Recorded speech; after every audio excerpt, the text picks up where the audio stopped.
नमस्कार, आप देख रहे हैं 4 PM और मैं हूं आपके साथ सिमरत। दोस्तों, दिल्ली के विधानसभा की वोटिंग में चुनाव आयोग बुरी तरह से फंस गया है। आयोग इतना बुरा फंसा है कि बेचारे आयुक्त राजीव कुमार को इस्तीफा देने के अलावा कोई और चारा उनके पास अब बचा ही नहीं है। पूरी दिल्ली की वोटिंग में बड़े खेल की कलई खुल के सामने आ चुकी है। सबसे चौंकाने वाली खबर यह है कि मतदान के दौरान वोटिंग मशीन का सैंपल लेके गली मोहल्ले में लोग घूम रहे थे, लेकिन इन सबको दरकिनार करते हुए दिल्ली की जनता ने आम आदमी पार्टी को चौथी बार दिल्ली की सत्ता सौंप दी है। महाराष्ट्र, हरियाणा की तरह दिल्ली के एग्जिट पोल भी झूठे साबित होंगे और फाइनल रिजल्ट में आपको 40 से 50 सीट के बीच का नंबर मिलना तय है।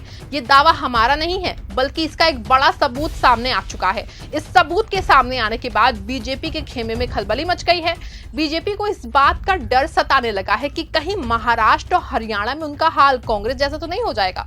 एग्जिट पोल के दावों को खोखला साबित करने वाला कौन सा सबूत सामने आ गया है?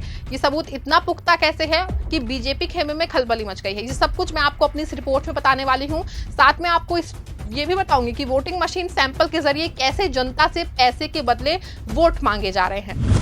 दिल्ली के विधानसभा चुनाव में आयोग बुरी तरह से जो है फंस चुका है। आयोग इतना बुरा फंसा है कि बेचारे आयुक्त राजीव कुमार को इस्तीफा देने के अलावा कोई और चारा बचा ही नहीं है। पूरे दिल्ली की वोटिंग में बड़े खेल की कलई खुल के सामने आ चुकी है। सबसे चौंकाने वाली खबर यह है कि मतदान के दौरान वोटिंग मशीन का सैंपल लेके गली मोहल्ले में लोग घूम रहे थे, लेकिन इन सबको दरकिनार करते हुए दिल्ली की जनता ने आम आदमी पार्टी को चौथी बार दिल्ली की सत्ता सौंप दी है। महाराष्ट्र, हरियाणा की तरह दिल्ली के एग्जिट पोल भी झूठे साबित होंगे और फाइनल रिजल्ट में आपको 40 से 50 सीट के बीच का नंबर मिलना तय है। ये दावा हमारा नहीं है, बल्कि इसका एक बड़ा सबूत सामने आ चुका है। इस सबूत के सामने आने के बाद बीजेपी के खेमे में खलबली मच गई है। बीजेपी के इस बात का उनको डर सताने लगा है कि कहीं महाराष्ट्र और हरियाणा में उनका हाल कांग्रेस जैसा ना हो जाए। एग्जिट पोल के दावों को खोल के साबित करने वाला कौन सा सबूत है वो सामने आया है, और ये सबूत इतना पुख्ता कैसे है? बीजेपी खेमे में खलबली मची है। ये सब कुछ मैं आपको अपनी इस रिपोर्ट में बताने वाली हूँ। साथ ही इस पर भी चर्चा करूंगी कि वोटिंग मशीन सैंपल के जरिए कैसे जनता से पैसे के बदले वोट मांगे जा रहे थे। दोस्तों, दिल्ली में बुधवार को विधानसभा की सभी 70 सीटों पे चुनाव हो चुका है। पूरा दिन चुनाव में आम आदमी पार्टी और चुनाव आयोग के बीच जम के संघर्ष हुआ है। एक और जहां मनीष सिसोदिया ने एक घर में फर्जी वोटिंग कराए जाने का दावा किया है, दूसरी ओर सौरभ भारद्वाज और संजय सिंह की ओर से भी फर्जी वोटिंग के दावे किए गए हैं। हालांकि इनकी शिकायत पर चुनाव आयोग पहुंचा, लेकिन इसके बाद भी कार्रवाई से आम आदमी पार्टी के नेता खुश नहीं दिखे। लेकिन इस बीच एक महिला के हाथ में वोटिंग मशीन देखी गई। इतने सच में चुनाव आयोग की कलई खुल गई है। बड़ा सवाल खड़ा हो गया है कि कैसे लोगों के बीच में वोटिंग मशीन का सैंपल लेके पैसे के बदले वोट मांगे जा रहे थे। देखिए इस महिला को और इसका बयान भी आप सुनिए। ये गली में लेके घूम रही थी हम। कृष्णा आंटी ने छीनी है उनसे, और ये देखो बिल्कुल ना खुला आम कर रहे हैं। इन्हें भी कह रही थी और गलियों में घुस घुस के करके आ रहे हैं ये लोग। 500 रुपया दे रहे चौक में भी वोट 500 वोट दो फूल वाले। और एक बार भैया देखो, क्योंकि ना या सीधा 500 रुपए 1000 रुपए देके वोट करने की बात कर रहे हैं।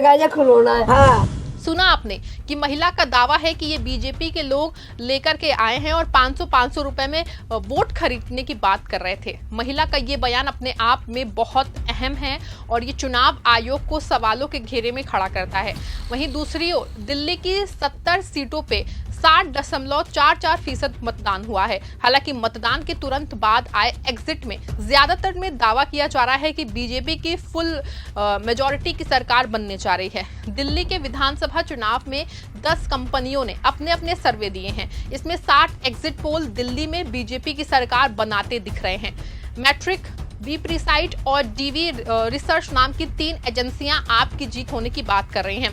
इन तीनों ने आपको बहुमत के आसपास 36 सीटों के आंकड़े दिए हैं, लेकिन 7 अन्य सर्वे एजेंसियां के सर्वे में ये बात सामने आई है कि बीजेपी को फुल मेजॉरिटी मिलने जा रही है। इसमें People's Insight, People's Polls, JVC polls, P Marq, Chanakya strategy और पोल डायरी के सर्वे में बीजेपी की जीत को तय बताया गया है। इन 7 एजेंसियों ने बीजेपी को 36 से 50 तक सीट दी हैं।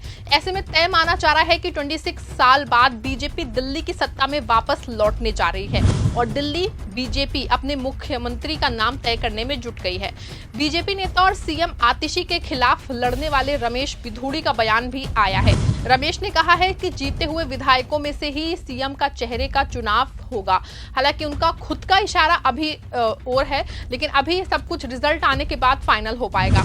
हालांकि दूसरी ओर जो एग्जिट पोल के दावों की सच्चाई सामने आ रही है वो सच में चौंका देने वाली है। वैसे तो ये सभी जानते हैं कि सर्वे की रिपोर्ट बहुत सही नहीं होती है। आमतौर पे ये सर्वे कुल मिलाकर के 35,000 से लेकर के 1 लाख मतदाताओं के सवाल जवाब पे आधारित होती हैं। हालांकि दावा किया जा रहा है कि 35,000 से 1 लाख तक के मतदाताओं में हर विधानसभा क्षेत्र के लोगों को शामिल किया जाता है, लेकिन इसके कभी कोई पुख्ता सबूत जो है वो सामने नहीं आए हैं। हाँ, इतना जरूर है कि कई बार इन एग्जिट पोल के दावे सही हुए हैं, लेकिन बहुत बार ऐसा भी हुआ है कि एग्जिट पोल के दावे बिल्कुल उलट रिजल्ट आए हैं। अभी पिछले 3 विधानसभा चुनाव महाराष्ट्र, हरियाणा और राजस्थान से इसकी नजीर ली ही जा सकती है। असल में जो एग्जिट पोल की रिपोर्ट बनती है उसमें चुनाव के दिन पोलिंग बूथ से बाहर वोट देकर दिखने वाले से ज्यादा सवाल के साथ वोटिंग परसेंटेज भी मायने रखता है। अगर वोटिंग परसेंटेज बढ़ता है तो माना जाता है कि सत्ता के खिलाफ लोगों ने मतदान किया है और लोग सरकार को बदलना चाहते हैं। लेकिन दिल्ली चुनाव में सबसे अहम बात ये रही है कि इस बार वोटिंग पिछले बार की अपेक्षा लगभग 2% कम हुई है। पिछली बार 62% से ज्यादा लोगों ने वोट डाले थे, लेकिन इस बार 60.44% वोट पड़े हैं। ये आंकड़ा आम आदमी पार्टी के लिए अच्छी खबर है, क्योंकि अगर सत्ता के खिलाफ लोगों को मतदान करना होता तो एक बात तो साफ थी कि मतदान प्रतिशत जरूर बढ़ता और लोग केजरीवाल को हटाने के लिए जमकर मतदान करते, लेकिन ऐसा नहीं हुआ है। दूसरी ओर जो सर्वे एजेंसियां करती हैं, वोटर्स के जवाब के आधार पे पूरा एक पार्टी का वोट प्रतिशत निकाल लिया जाता है और इस मत प्रतिशत को टोटल पोल हुए वोटों से सीटों को आंकलन उनका किया जाता है। जिसके मत प्रतिशत बढ़ते हैं उसको सर्वे में ज्यादा सीटें मिलती हैं और जिसके घटते हैं उसको नुकसान होता है, लेकिन हकीकत में ऐसा नहीं होता है। इनके 2 सबूत होते हैं। दिल्ली में साल 2003, 2008, 2013 और 2015 के विधानसभा चुनावों में वोट प्रतिशत में बढ़ोतरी देखी गई थी। 2003 में 4.43%, 2008 में 4.1%, 2013 में 8% और 2015 में करीब 1.45% की बढ़ोतरी हुई थी। 2013 छोड़ दिया जाए तो वोट बढ़ने की वजह से कभी सरकार का उलटफेर नहीं हुआ है। हालांकि सीटों की संख्या में जरूर कमी और बढ़ोतरी देखी गई है। 2003 में 4.4% वोट बढ़े तो सत्ताधारी कांग्रेस की सीटें 5 कम हो गई। 2008 में 4.1% वोट बढ़े तो कांग्रेस की सीटों में 4 की कमी आई। 2013 में कांग्रेस 8 सीटों पर सिमट गई। वोट बढ़ने का सीधा जो फायदा था वो बीजेपी और नई नवेली आम आदमी पार्टी को हुआ। 2015 में 1.45% की बढ़ोतरी हुई तो आम आदमी पार्टी की सीटें बढ़ के 67 पे पहुंच गई। हालांकि इस बार जिस तरीके से वोट बढ़े हैं उससे आम आदमी पार्टी की सीटों की संख्या में कमी के संकेत हैं। 2 दिन पहले अरविंद केजरीवाल ने खुद 55 सीटों पे जीत का दावा किया था। माना जा रहा है कि अगर वोट प्रतिशत बीजेपी का बढ़ रहा है तो इसका मतलब ये नहीं है कि सीटें भी बढ़ जाएंगी। बहुत बार ऐसा भी होता है कि वोट प्रतिशत बढ़ने के बाद भी सीटें नहीं बढ़ती हैं और दिल्ली में ये तो खूब होता है। इसका दूसरा सबूत अभी हाल ही में हुए महाराष्ट्र का चुनाव ही है। महाराष्ट्र चुनाव में एनसीपी शरद गुट का वोट प्रतिशत बढ़ा था, लेकिन इसके बाद भी उनकी सीटें काफी कम हो गई थी, जबकि अजित पवार की पार्टी के वोट प्रतिशत घटे थे, लेकिन इसके बाद भी उनकी सीटें अपने चाचा शरद के मुकाबले कहीं ज्यादा आई थी।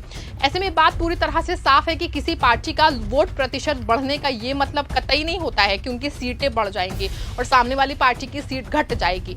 यही वजह है कि पिछले 3 चुनावों से लगातार एग्जिट पोल लगातार फ्लॉप हो रहे हैं। लगभग 1 लाख मतदाताओं की बातचीत करके किसी भी पार्टी को वोट मिलने वाले परसेंटेज निकाल के उनकी सीटें डिक्लेयर नहीं की जा सकती और खास तौर से दिल्ली में तो बिल्कुल भी नहीं, क्योंकि दिल्ली में साल 2008 से अब तक जिन पार्टी के वोट प्रतिशत बढ़े हैं उस पार्टी की सीटें हमेशा घट रही हैं। यही वजह है कि आम आदमी पार्टी अपनी जीत को लेकर के बहुत मुतमईन है। आप भी सुनिए क्या कुछ कह रहे हैं संजय सिंह और सौरभ भारद्वाज।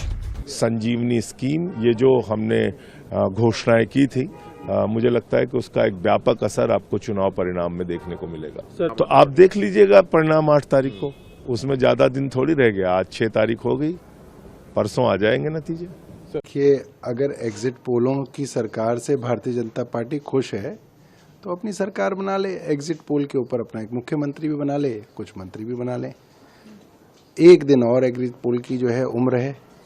परसों जो है असली पोलों के फैसले आ जाएंगे और फिर अरविंद केजरीवाल को ही मुख्यमंत्री बनना है, आम आदमी पार्टी की सरकार बननी है। देखिए, चुनाव आयोग और इस तरीके की जो भी संवैधानिक संस्थाएं इस देश में हुआ करती थी,